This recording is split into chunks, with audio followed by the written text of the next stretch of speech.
and then what the level of community involvement is to make those specialists work. And if we can't provide certain specialties, why? Because I think it's important for the community to understand what we can and what we can't do, what we make a conscious decision not to do. So there are 2 slides before everybody says, as they did last night, I don't have OB on here. It's on the second slide. I just couldn't fit it all in one. But this is a statistical analysis that says if we assume 10,000 people and a 15% visitor or external share, Targhee Terrain Park and snow days, if you will, for non-residents, that we get a service population of 6,000. If we have a service population of 6,000, and it would vary based on this, but I just made it all the same for this chart, this is how many of that specialty we would need. If our service population was this, the population remained the same and the external, but 75% of the community used our services, this is the level we would need. So we want to be explicit to the community in terms of, it's not just we want this, if we're not going to use it, it's not something we should be providing here. And this is the surgical specialty, so you can see cardiovascular here in terms of that general surgery, clearly, OBGYN, others. And these are, I mean, I put up the numbers, they're soft numbers at this point. I'm not saying this is our exact numbers. The point of the charts was to show the delta based on the usage pattern. So this is what we're trying to do. So that's it for today. I guess first question, and again, for those of you that joined, given the number of people, we're going to do this in discussion format, so that I want this to be back and forth. Is this a reasonable approach? Does this meet the needs for transparency? 1, because I've heard a lot about that. And 2, are you comfortable we will be collecting the right types of things that the community should provide us? Joe, you're nodding your head. No, I think that sounds reasonable. Okay. Any suggestions or things we should look at? Okay. I'm going to put people on the spot because it's a small group. So, Emerson? I kind of dive more into details right away, so maybe this isn't responding accurately to your question. But Okay. The last two slides is data that's been collected overall, right? It's a statistical prediction Yeah. based on population, usage, and external sources. And it has wide validity, we believe, but the numbers I put up there, in terms of our usage, are not the ones I want to say, or I will say they are not accurate for every specialty there, by any stretch. And I would imagine, again, just not because it isn't in this information doesn't mean you guys aren't thinking about this, that you would go to our care providers to take a look at the referrals that they're making and the different, and see the potential difference between our utilization and that. Yeah, I didn't put that chart up because it's a real blinking eye chart. Okay. But yes, yeah. we absolutely, we've gone back for the prior 12 months, we've looked at every referral we've made. Okay. One of the things we found, though, we weren't as concerned about capturing them. So we would put a new process in place to capture them in a more accurate method. So we can see it. That's correct. Yeah, got it. And the other side is, we want to understand how many of those referrals are going to us and how many are coming to us. Mhm. Because the other side of this equation is, if you go to a provider in Idaho Falls, for example, and they say you need an MRI, we'd like the community to say, well, I'll get the MRI done in Driggs. They've got a great MRI, we can do that here. So it's not, we're not trying to say we're the only provider. We're trying to say, well, what are the things we can provide, and we can do well enough that it gives people a level of trust and confidence that they should come to us. I'm going to put the two of you that came in late in a little bit of a spot. If you could introduce yourself. We've all gone through names. I'm Kat Myers. Oh, hey, Kat. I'm Sue Finger. I apologize for being Sue, I know who you are, but I have to do it both ways. So your thoughts, any questions? You came in late, so I get to put the spot on you a little bit. Well, I apologize for coming in late. That's okay. I just get the spot on you. That wasn't the point. We need input here. This is a discussion. I'll put an even bigger spotlight on Oh, I'm sorry, I didn't know. I know what she's passionate about, I think, in terms of community health, wellness and prevention. Yeah, that's what I was just thinking about, thank you, Ann, is prevention. And how does prevention or preventative medicine, I run a weight loss clinic, and thinking about weight loss, but also it's women, it's curves. Right, We talk a lot about pregnancy right. and care for children and care for mothers and care for pregnant women at the hospital. Especially, there's the new birthing center that just opened up, and what's the actual need? It seems like there's a little bit of a baby boom happening right now, I don't know. But what are the thoughts about that, and especially prevention? I mean, being overweight causes so many problems. We had that raised last night, and I'll ask the same question I did last night. There's a passive and an aggressive approach to prevention. Yeah. What do you believe the role of the hospital should be in that spectrum? Well, and this is another thing, the last meeting that Ann and I were in here, we talked a little bit about psychology and the need for prevention in that regard. It's behavior modification ultimately when it comes to weight loss. I believe, yes, it's diet, yes, it's exercise, but it's new habits. It's new healthy habits and making this a way of life. A lot of that comes back to psychology. Why are you doing what you're doing? And that comes back to the issue of suicide in our valley. What's going on, And why is that happening? And how could the hospital provide some prevention of that? So how could the hospital do outreach? How could, because as you know, the general equation in most businesses is 20% of the population is 80% of your business. Chronic disease is a huge healthcare issue here, everywhere, right? No new news in anything like that. How do we reach out to help that part of the population? What should we be doing to deal with that without overstepping our bounds? Right. Well, one thing that the Cleveland Clinic did is they bought a Curves franchise for their employees. Now, they have 40,000 employees, so it's a little different. But they said, we are a health profession. 60 or 70% of our health professionals are overweight, just like it is nationwide, right? We need to do something about that, and that's how we've designed the motivation aspect. So that's something the hospital could do, is create a weight loss center. I know St. John's has done it. They made a lot of money through that. Well, St. John's, if we're talking to them, has a very good wellness program for its staff. We've asked and they've offered, we're going to take parts of that on for our internal staff as well, because wellness is important. And if you don't start with your own group, it's a little hard to go out and, when you said that, Kat, immediately I went like this, and okay, I have to. Sure. But wellness is a critical part of it, and it starts at home in terms of that. I agree. It definitely starts at home, but I think it also starts at home in the hospital. Is that what you mean with your employees? Yes, I do. I'm talking about our staff. Absolutely. We should practice what we preach and those types of things. And provide opportunities for your employees to do that. Right. I think that's really important. I also think a big thing that comes up, I was just canvassing the neighborhood over here, and there's a lot of drinking going on. I think there's a lot of drug and alcohol abuse, and I think a lot of it may be the times. I know that my understanding is if someone overdoses or has a problem like that, they're sent by those balls, but a way to maybe help here in the valley and respond to that, because that's going to change behavior, that's going to change your outlook on life, all of those things. So just to follow up and ask the question, so as we look at care when you're ill versus preventative care, how should we be balancing?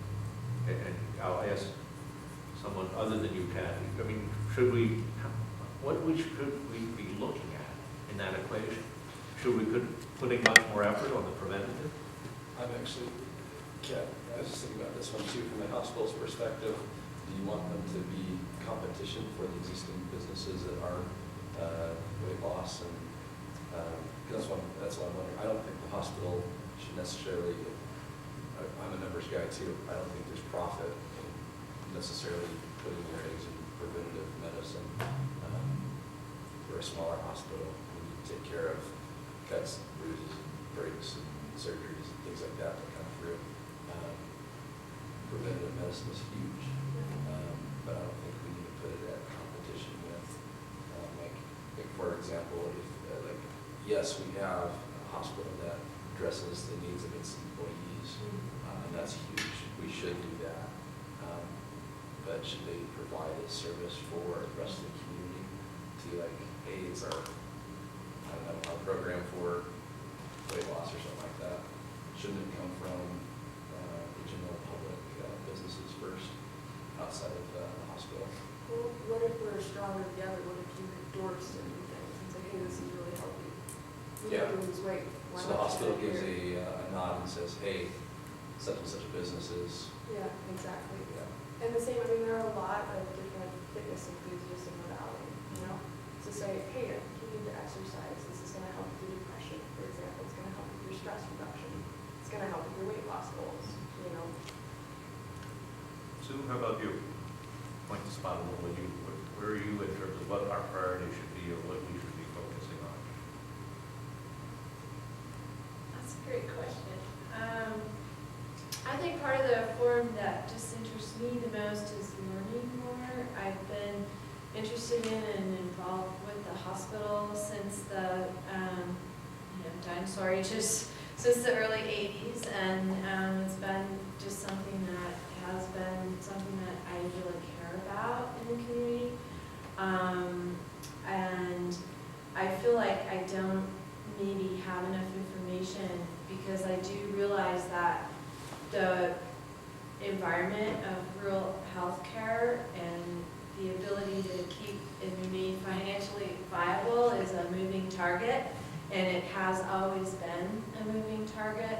I think the one thing historically about our hospital since it started so many years, was it 70 years ago, it always has had that community component, and I think that it does have a lot of community support. People are passionate about it, and I think that is what's made the foundation successful. And I guess for me, like just finding a way to keep it viable and also communicate with the public so that, like for myself, like I just want to help in any way I can, but I don't know enough about what your realities are right now. And so I want solutions that are realistic within the scope of the business that you need to do to keep your employees and keep the services and keep the dogs and keep the vital healthcare here. I think it just, the hospital, Teton Valley Hospital has been like the heart of healthcare in our community for, is it 70 years? It's about 72 now. Yeah, and that is like huge, and when we go back to the history and look at what kept us, our heart pumping in all of our ups and downs are, I think, part of the environment. And sometimes the public doesn't understand that, because, we've almost died like a bunch of times, and then come back. And so, giving ourselves CPR. And so. We need to maybe change the metaphor. I know. Somebody looking at a video later is going to be.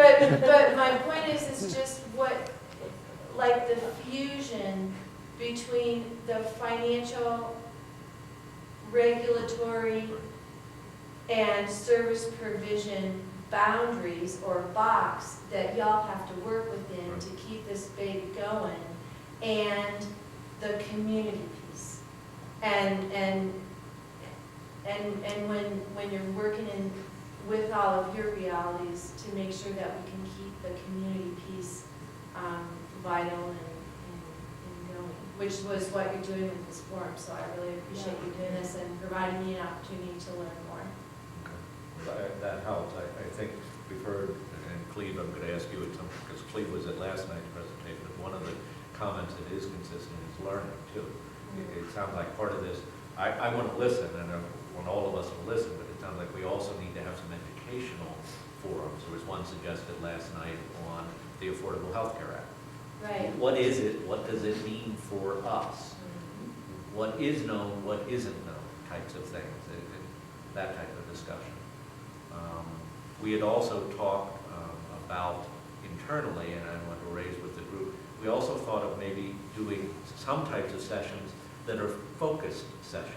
So we might have one on seniors, we might have one on pediatrics, maybe we do have one on chronic illnesses, to maybe bring what I'll call birds of a feather together for a more associative discussion of specific issues. Because we're trying now to reach out geographically, we're trying to reach out broadly, but it probably would help also to build those affinity groups and understand what their views are, because an affinity group may say a bunch of different things if they're together as opposed to an open forum. So looking at least those types of affinity groups as another mechanism. Because again, I hear what you're saying, Sue, and I think we really do need to start reaching out the other way. But right now, I'm about listening more than Right. teaching. Because what I heard the community say is you're not listening to us enough. You're not asking for our input. And right now, I want to make sure we're going the other way. This is mostly listening. Emerson? So when we look at 2015, that's the future, the visions. Right. My own personal belief, and I think that of some number of folks in the community, is the here and now that has to do, for me, around trust, transparency, and disclosure. Right. So I fully believe and support the engagement of us moving forward and what are our needs as a community and how to can we best provide the needs and find that out through this kind of dialogue. I think that's a great way to do it. Okay. So myself personally, and I think the process that's going on here has a whole bunch to do about trust at a bigger level. I agree. Trust with the leaders of the community, both the Board of County Commissioners and the Board of the hospital. And in a time of significant change that's happened, particularly around folks that have left the hospital that were trusted members of the community and leadership at the hospital. So to me, it's about also in this process disclosing and being transparent with what's the operations going on currently in the hospital and building trust with the community, with the new players in the hospital, you folks included. We have had a number of years of some stabilization and knowledge about those leaders in our hospital, and the parties have changed. You know, so it's going to change again. It's going to be that continuous process. But I think I'm on board with the future. I'm still really not settled in my own mind, and I'm not sure everybody is in the community won't ever get all that settled, but around the here and now and some of those things, so we can move into this partnership and determine our needs in the long run, Right. and build the trust that we have. Right. And I can see these kinds of things doing that, Okay. but I also want to make sure it's just not looking at the future. I think there's still a number of questions from my perspective about our conversion, even though we've signed agreements, the county signed agreements, the lease agreements and the transfer agreements. That's correct. There's other pieces of this thing still going on, which is the health management, the service agreements. How is this new entity going to conduct itself when it becomes a private, not-for-profit? Right. What's going to be the community's input and dialogue mechanism with the new thing? What's that going to look like? So those are some of the things for me that I need as part of the community to understand as I build and develop trust. Okay. I hear what you're saying. I want to make sure, and I can answer many of those things. Some of them are answers with questions back. Mhm. But I also want to make sure, since we told everybody the focus was on 2015, I want to make sure everybody would spend, because I'm taking people's time here for that. I'm happy to engage with you, Emerson, but I don't want to take the conversation offline with everyone here as well. Well, I appreciate that. We may not have to do that today, but I want to know what that process looks like. Okay. The process looks like we made suggestions in the last board meeting how to conduct TVHC Inc. board meetings. There was a discussion that occurred at the board meeting. When we did the TVHC board meeting, we recessed it and had a TVHC Inc. board meeting into the arcane, but to do this correctly. And in that, we had a discussion on how to conduct TVHC Inc. board meetings. The chairman asked all of us to think about that and report back in the next board meeting or two to make a decision on how to do that. So there were a set of suggestions I can certainly talk to you about, and the board has an action item to think about those and get back and vote on those. And I just think that's great, and that would be real helpful for the community to know that, and what are going to be, and what are some summaries of how we're doing that. Right. Yeah. So we can get to that. In terms of the trust, though, I do want to address, to me, the only way I know to build trust is to build trust through action. I can say whatever I want, the board can say whatever, people can say whatever they want. I think, based on my experience, you have to demonstrate and earn trust. I've gone into a number of different positions in my career, and you start out in a position, hopefully you start out neutral. Sometimes you start out negative in trust. And you have to earn the trust back and earn that through what you do. I don't know of a different way. I can talk a lot, but that, to me, if somebody believes me just because I talk, that's not good. It should be how we deliver healthcare, what we do as a management team, those types of things are, to me, the way to build trust. We're certainly opening this forum, part because I didn't believe there was trust, and I also don't believe we know what the community wants in the future. We've been doing meetings, we've been getting there, but we haven't gone as broad, we haven't really focused on it. Here we're trying to say this is a deliberate focus area to help us get to the future. And it's your future, and you have to participate in it to make it your future. That, to me, is one of the best ways of engagement, because everybody should have a stake in that. I mean, it's hard to get meetings with people, it's hard to get people's time, and I understand that. I certainly do, but still, we need to go through this process. We need to ask and get as much input as we can based on that. And I think to the extent we execute on that, then, if we hold 10 meetings and we develop a vision that has nothing, and people say, wait a minute, that was never said in the meeting, that's not going to trust. But if we come back and say, here are all the things we heard, and here's what we think we can do with each of them. Something, maybe we heard you, we understand the need, we don't think we can do it, and here's why. That level of discussion, to me, is the mechanism that we should be enforcing as the hospital and the community to build those types of things. Is that?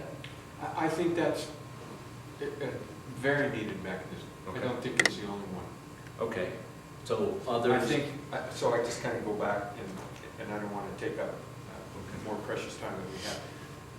There's still issues of contention and issues that the community wants to know about around this conversion, Okay. and around the management agreement. Okay. And that is a component of the trust also. I think the other thing that you've outlined here is a really needed part of that. So I think there's kind of two different pieces of Okay. that. Okay. And that we don't just set our sights, we're moving forward, we're over here, but we also have some stuff that we still need to clarify and Well, get out. how about we do this? We said we're an hour.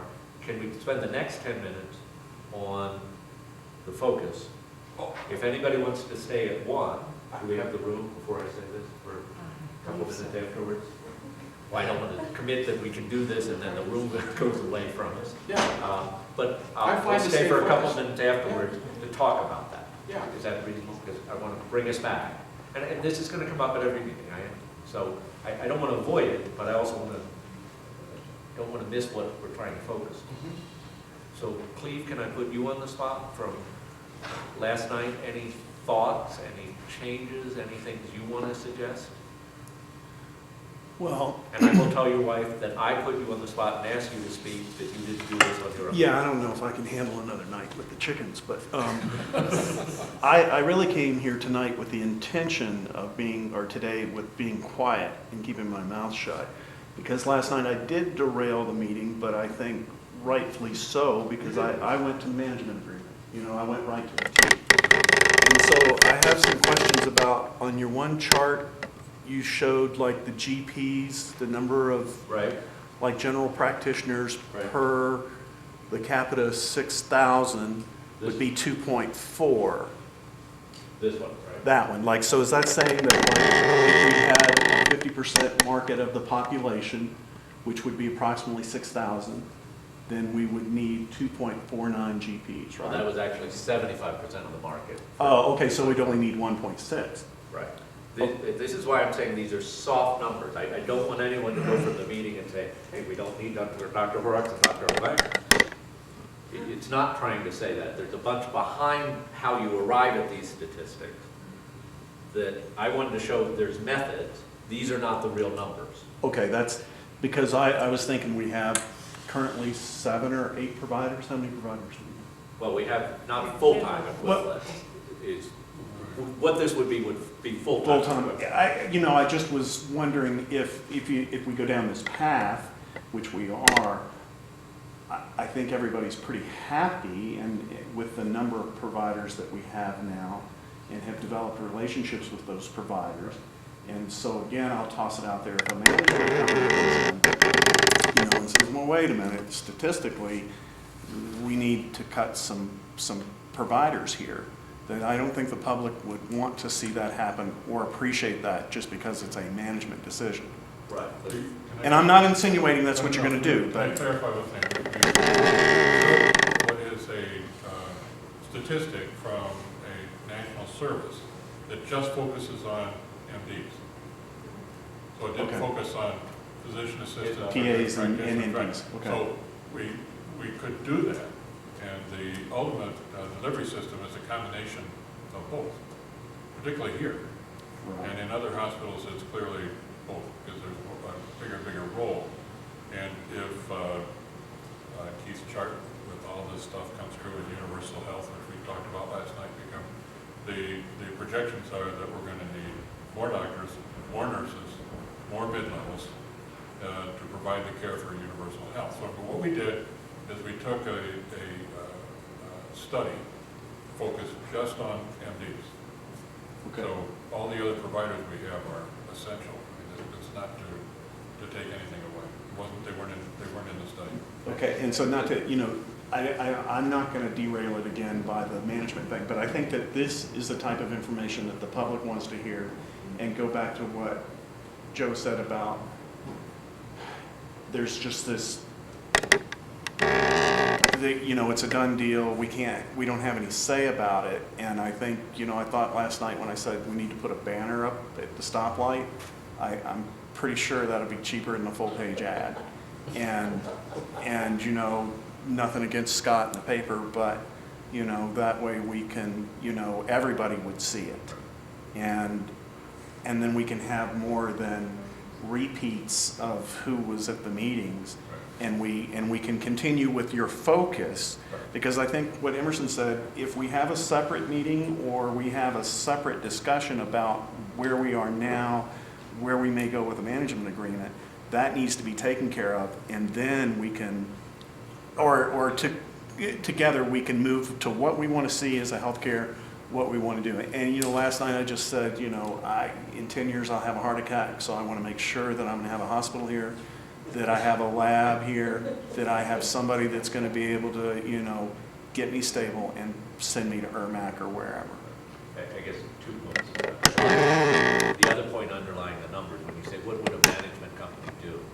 They'd look at the number of visits we have, and our providers are being utilized. So this is generic statistics. What someone would do coming and looking at us is what I did when I came on board. I looked to see which providers are being utilized, right? The real test is, are their schedules full? Are people coming back to see? That's what you really, this is demographics. Then you also look at actuals. And so we're going to try and do both, but I'm enough of a stat geek. I can make statistics look like anything you want them to look like. I can draw a chart from this that says we need 37 of something under some scenarios. It's both. This was to say it's one input mechanism. I think the other thing, and maybe we'll take this and think about it, and to the point both you, Cleve, and Emerson are making it, maybe we need to run these meetings and say, all right, so here's what we're gonna do. And this is a suggestion. This is a suggestion. The videotape. I don't want the videotape clip to be, and here's what he said. I've learned the hard way. So maybe what we say is, all right, the meetings are gonna be an hour and 15 minutes. We're gonna devote 15 minutes to some questions, not all of which we can answer, about where we are currently. Right? The hour, though, is about hospital focus. And I'm going to be a little nasty about it and say the first hour is hospital focus. I want you here to participate. And if you stay for the hour, you'll hear the second part.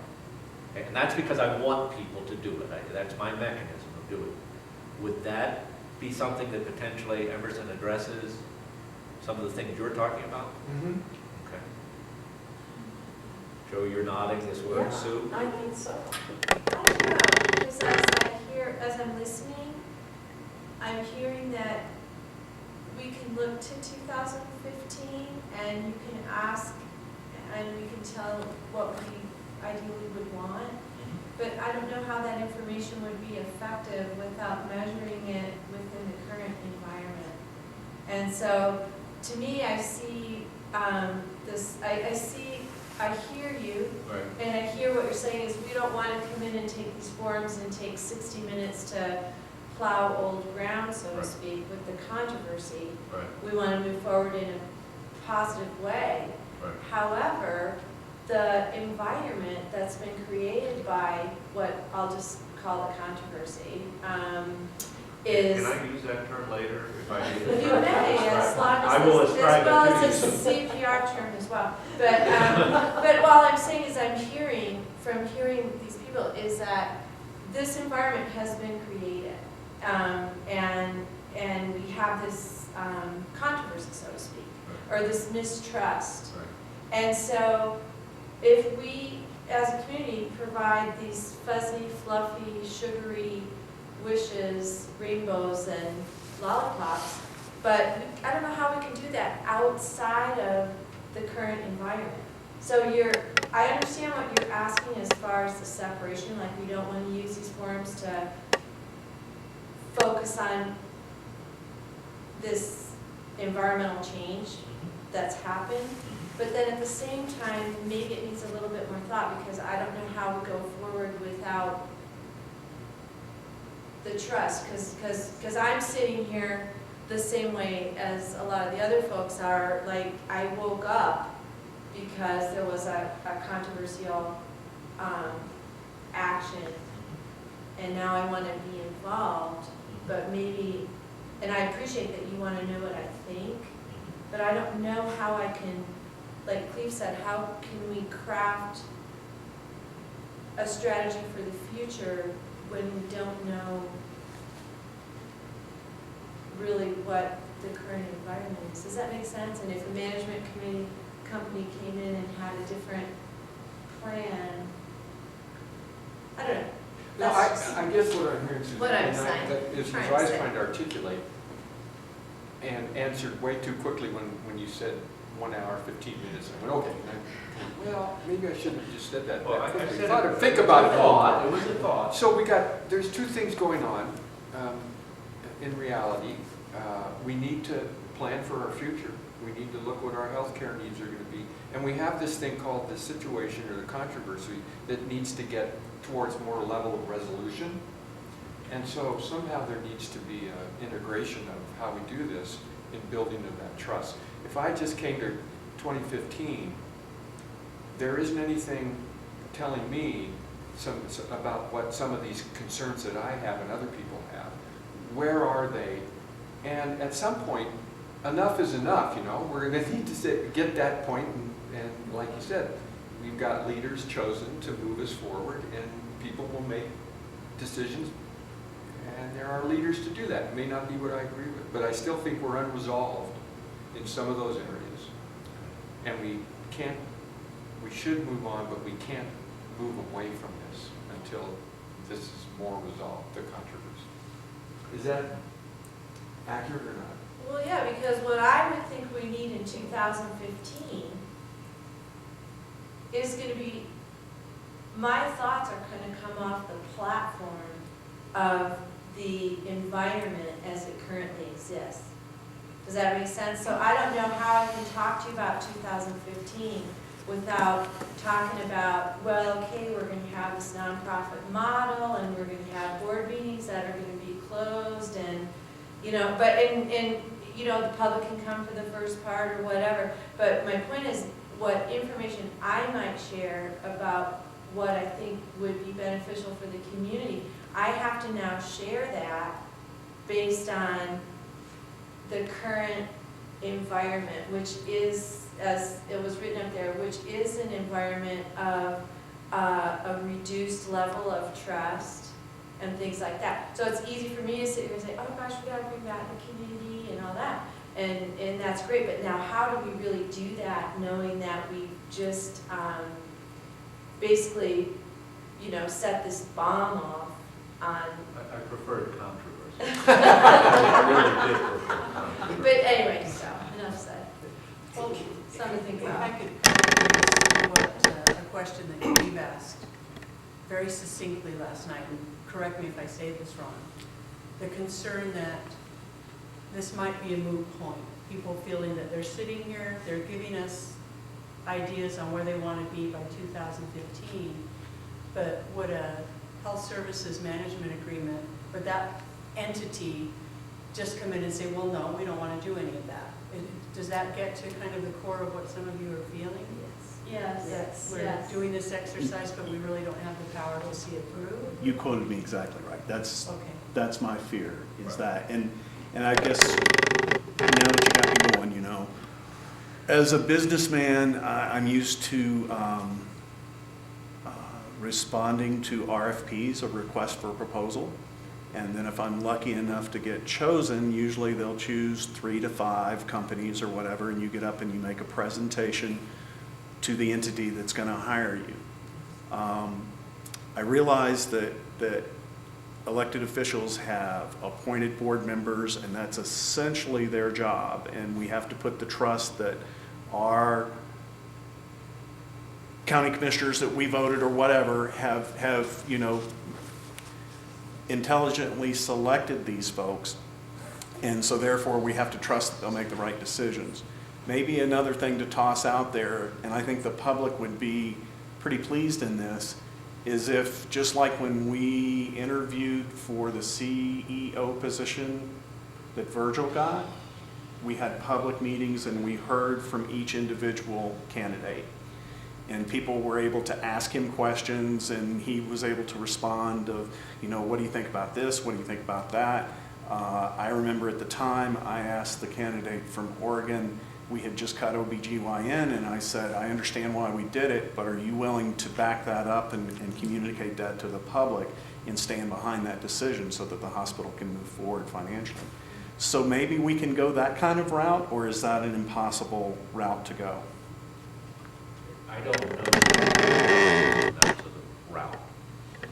What I do want to point out, though, is the advantage of doing the vision is anybody looking at an affiliation with us would view that as something very valuable.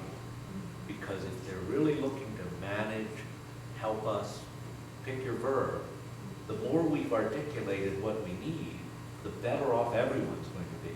Because if somebody's looking to make this profitable, they want to know what works in the community. And to the extent we move this process forward as reasonably expedient manner, this helps. It's not done in a vacuum, because it becomes an input mechanism to whoever we're talking to. Because we can say, okay, so here's what the community said they needed. To me, that says, okay, so you, firm X, can you do this? Do you want to do this? Are you strong in doing this? Could you do some things that the community asked for, but we couldn't figure out how to do independently? The more I'm sort of an information guy, the more we have that information is power for the community. So I'm not viewing some of it as that dissociated. I'm viewing it as a real benefit to get this information out there. Because anybody looking at us would see, hey, okay, they went and did this. They're really moving us forward.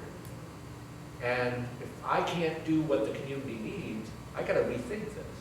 Right. and you So understand. I think it's not an either or, it's an and both. Okay. And we need to do both of those at the same time. So you may be a little more concrete than me. I don't know, I'm not sure, but if there's these two things we need to do, the here and now Right. with the controversy, as well as the vision, how can we have semi-permeable membranes between those so we're taking care of both of Well, those? I agree. And there's space to do that. To go back to Cleve's example, meetings that we're having here help formulate an RFP, a request for proposal, which then in turn helps select which of the potential affiliations we have, one or many, to fill out the vision. So some people would look at the RFP and say, I don't qualify. Wouldn't submit a proposal. Others would come in focused on the proposal. Here's what you want, here's how I give it to you. And I'm the best one to do it. So the membrane I think you're talking about, or the fiber that pulls it together, is the participation in what are we looking for in terms of an affiliation or support to get the things that this community needs. You know, and last night, the emergency room, we spent a lot of time on the ER, if you recall, and personal stories and so forth. And whatever happens, we have to have an ER. Got it. So whoever's looking at it, the proposal says that's what we need. And more of that kind of input gets us to an agreement that fulfills the wishes of the community, and that the meetings we're having right now help us figure out what do we put in. You must apply this or you must do this. And as you said, help us with some of these things that we're not able to do ourselves. At the moment, if someone were to ask me the 10 things we needed the most in an affiliation, I'm not sure I could list the right 10. And I think that's critical to have. I should be able to articulate the 10 things the community needs most in an affiliation. And I can list a set of things. I can certainly list more than 10. But I want to get to the point of knowing what that consensus is and what the discussion has been around. And back to my point, because there are things we can't do independently that we can with an affiliation. So I think we're going to see things coming out of these meetings that community wants us.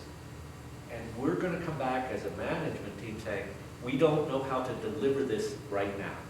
We would have to have an affiliation, or we would have to do something different to make this work. And I think that's a reasonable thing to come back to the community with. Then, it builds together.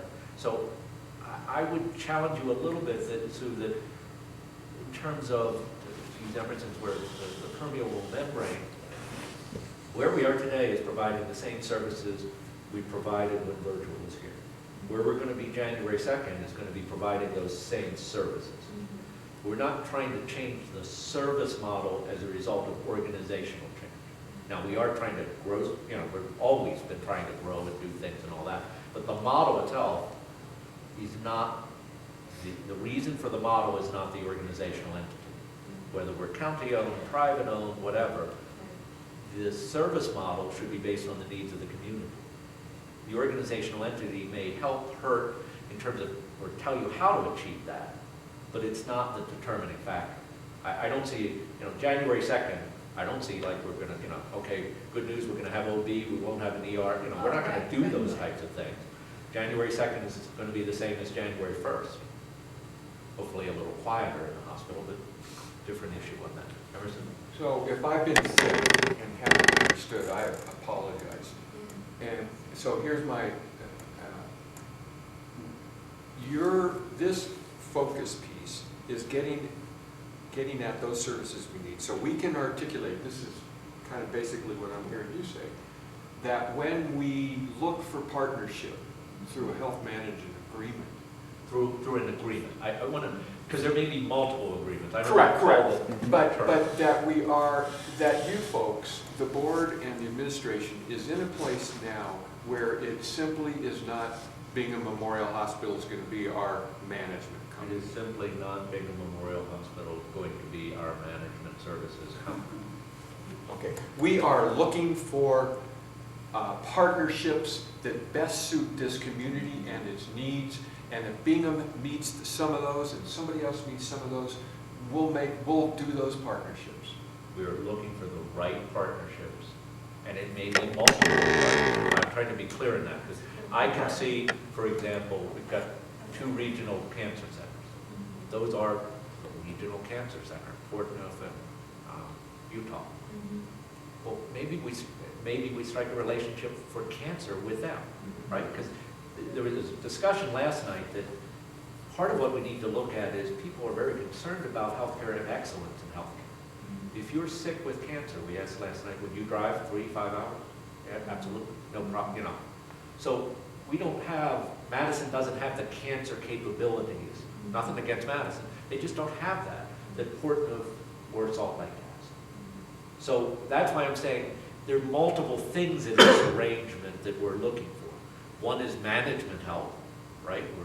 We have good people, but we're thin, right?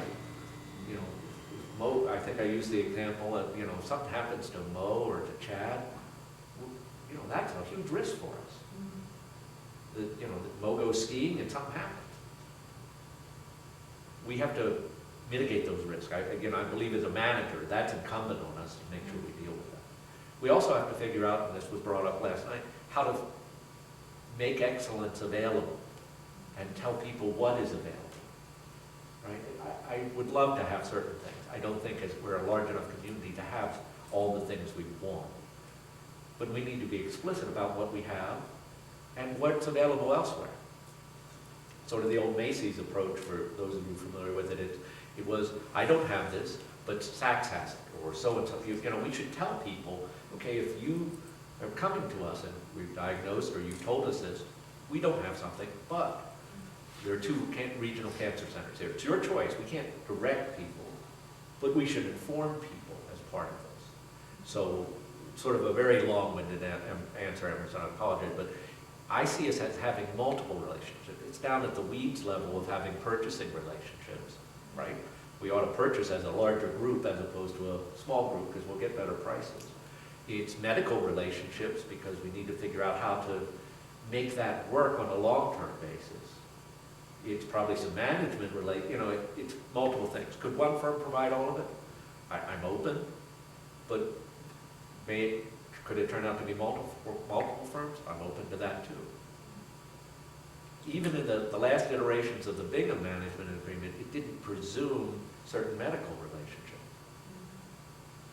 in terms of what was there. Now, we haven't worked on it for a while, but just in terms of what was there, it wasn't some of those. And we, you know, talking to St. John's about how we can get a better relationship with St. John's. They're across the hill, and 40% of Victor works over there.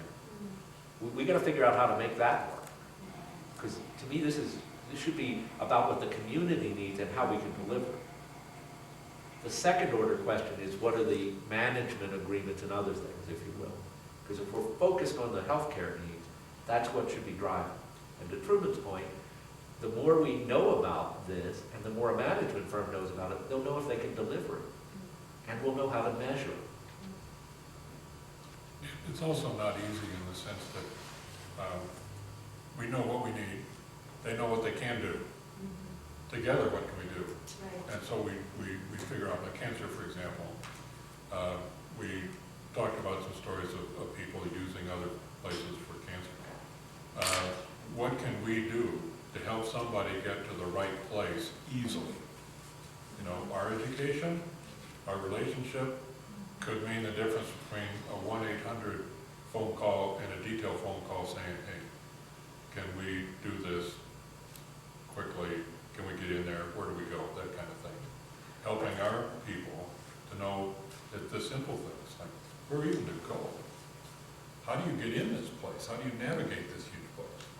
These are relationships that come about as a result of some affiliation, and to keep that going, we support that with maybe somebody coming here occasionally for education of our own doctors, education of our own staff, use of telemedicine in cases where the physician and the patient here sitting together and talking to an expert about something and getting the advice on what to do.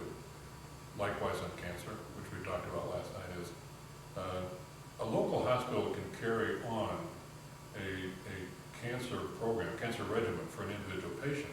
If the patient goes to some place that's a ways away, starts it, the protocol is set up, and our people know what they're doing, they can come back here and continue part of that closer to home rather than stay in Salt Lake or in MD Anderson in Houston or something. So there are lots of things. Now that's what an affiliation does. And you tell us, you tell us that's what we want. We come back and say, here's what we think we can do. And you say, okay, I got it. And we explain why we can't hire a cancer oncologist out here full time. I got that, and I think we need to be doing that and looking for it. And I interrupt you, Jack, you had a comment. I Yeah. wanted you to change. About the last 20 minutes has answered a lot of questions that I had. When I first came in, you said, what should we be like in 2015? Tell us what we should have. Well, my mind was, I'm going to come up with this laundry list. Being, somewhat versed in planning, you didn't give me all the pieces. Okay. This last 20 minutes is giving the pieces. If you start out these meetings by telling folks, we'd like to know what you think we should have, but realizing that part of these are going to be through agreements, or they may be locally provided, directly provided locally. That would change my list. I would narrow that big list down, the wish list, down to, okay, this is what I really need here, and this is what I want, or, I would expect that it could be done, but it had to be under an agreement. I understand that it may not be right here. I may have to go somewhere to start it, as in the cancer treatment, or I may have to go somewhere else. If it's a very specific surgery, it can't be done here because of the facility. But, like I say, not knowing that up front, and you mentioned, maybe 15 minutes at the end, I don't think at the end is going to do it, because people are going to come in with their laundry list, and they're going to go, I let's give think them a bunch that's of a garbage good they point. don't need. We probably need to add something to the slide that explicitly says what we're talking about is not just what the hospital could provide, it's what an affiliation could provide, it's what could be provided by other providers in the valley. I mean, we're not trying to say we're everything, but we are trying to collect the needs for everything.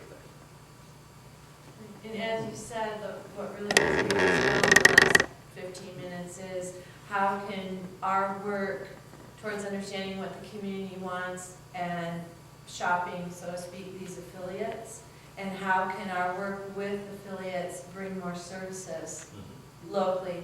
And that, like, all of a sudden, I was like, oh, and it's, to me, I want to thank you for doing that and for having that perspective and taking that on, because I really wasn't clear that that's what you were doing with this information either.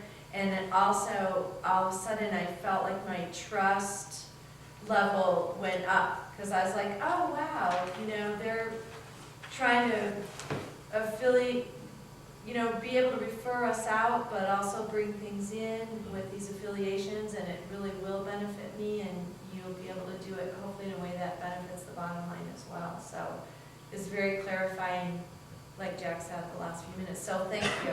Well, I think there's a good point to that a little more upfront, I but say the we context leave of it it. Like an example on oncology. And, some of the topics that have come up in the community assessments have been a higher need for mental health. And that came up last year, and we started offering free mental health counseling every Friday. But it's still a top concern, so that tells us, maybe there's a telemedicine component to that. And I think it's very important when you talk about the controversy, kind of where people's heads are at right now, that people feel that the comments they're making now about the future will form the underpinning for any future affiliations that the hospital is looking for. And that should be measured somehow. I think the other thing that's brought up is, sorry, Joe. There's one more thing that would sure help my level of trust, and I hate to even go here having served on the board. I mean, there's staff here, that's wonderful, but I think there should be at least one board member at every one of these meetings, because what you go back and tell them may not be exactly the same thing that a board member would hear. And if you have those 2 points of view when they come to board meeting, I think it would help the community feel like, wow, that board, you know, and you can rotate those, it doesn't have to be the same board member every time, but Probably would be more valuable if it wasn't. if it frankly. wasn't, that's right. And I know they sit through a lot of meetings, I understand, I feel their pain. Yes, having been there, done. But, yeah, that's right, and I think it's very important for the community to see the board members. This is the second meeting that I've attended, that there's been nobody from the board or the county commissioners there. Well, the county commissioner, I guess I see less in the. Sure. Because we're talking about in 2015 where they're much less engaged, they're leasing the facility. Right. The board point I understand though, in terms of what you're saying. And I guess, Sue, to come back to your point, maybe what we need to do up front, to toss this out to the group, is in discussing the constraints and the affiliations, make sure there's an understanding of why an affiliation could be beneficial. Because I think there's a lot of fear. I had an elevator pitch that I learned of all the fears put together, but basically, you know, it was, and I'm not going to say this because on the videotape it will come out wrong, but basically there was a lot of fear associated with what would happen. And the fact is, we're looking to improve things, not to decrease things. Right. And an affiliation can really give us something that we couldn't do on our own. And if that something is what the community wants, then there's a real value in the affiliation. And again, I'm using we use an outside coder now. That now we have some surge capacity for coding. That's an affiliation. That's a great thing because we now have some surge capacity in that. Purchasing is an easy one. You know, you go through the list, and each one everybody says, oh no, good thing. But it's the fear that somebody's going to take us over, fire half the staff, Right. close down the Exactly. hospital, open a garage in the back. I use garage because I thought that was the example that no one would ever quote me on. But, you know, those types of, are the fears that are out there. And we want to talk about the good of an affiliation and why we really should be looking at affiliations and have those that benefit the community. We're running, obviously, a little late. I appreciate everybody's time. Can we go about 5 more minutes? Is that reasonable? What you've said really has alleviated some of my fears. And I think that if you could quote what you said a few minutes ago about, you know, not TVN, but the other paper came out with a headline, Bingham still number 1, you know, or still first choice, whatever. I understand, but in fairness, being a potential choice. Well, I understand Right, that. I'm not denying that at all. No, We're- it's but a people need to potential understand that that I think is the big fear is that the decision of what Joe said, it's already been made, so what difference does it make? And now you've said, no, people are coming to us, we're looking at them, and I think that kind of statement will start to ease some tension that is in everybody's mind, because everybody is really kind of focused, and this is me including, and I think a lot of people I talk to, Bingham, Bingham, Bingham. You know, and so if we can say, well, no, maybe it will be Bingham, but it might be whoever.